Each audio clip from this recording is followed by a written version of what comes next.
Ako začať investovať?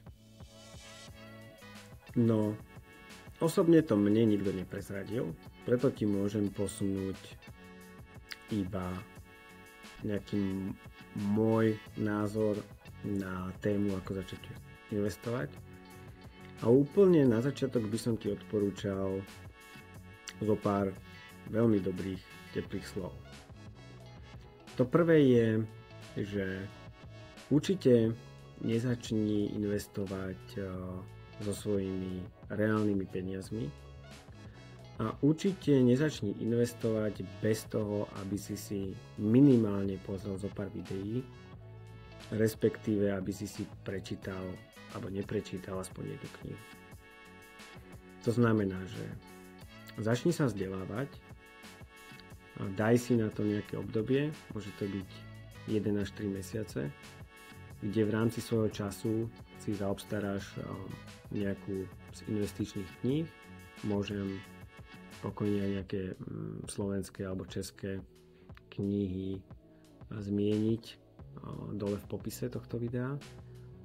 A skúsi rovnako pozrieť aj nejaké kurzy. Nechcem povedať kurzy, aby si kurzy nerobil, ale skôr si skús pozrieť nejaké investičné videá, napríklad tu na YouTube alebo na YouTubeových kanáloch.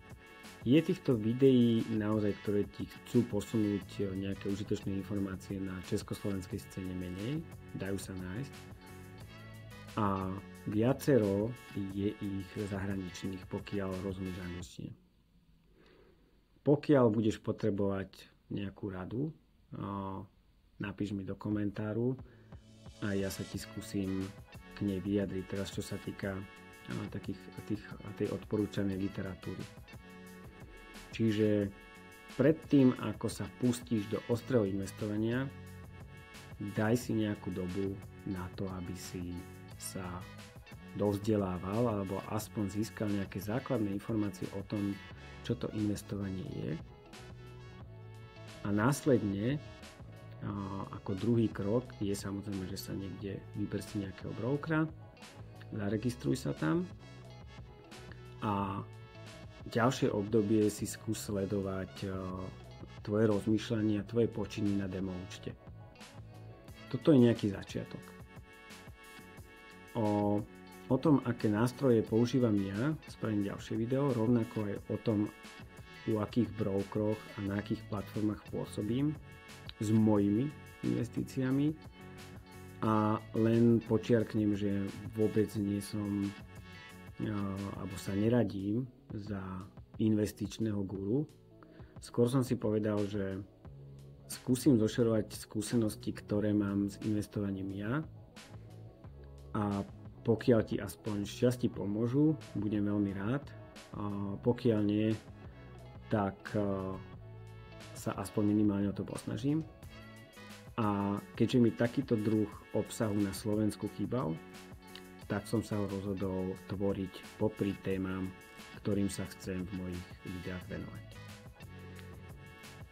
Čiže toľko k tejto téme. Ak si tam našiel nejakú časť dobrej informácie, tak mi môžeš toto video lajknúť. Ak máš záujem o ďalšie videá, tak sa prihlás na odber. Díky moc, teším sa na tvoje komentáre alebo reakcie, prípadne na tvoje zážitky, lebo možno, že ty si s investovaním začal ináč. Ja som išiel touto cestou a aj vďaka nej som sa odhodlal vôbec začať. Díky moc, počujeme sa pri ďalšom videu.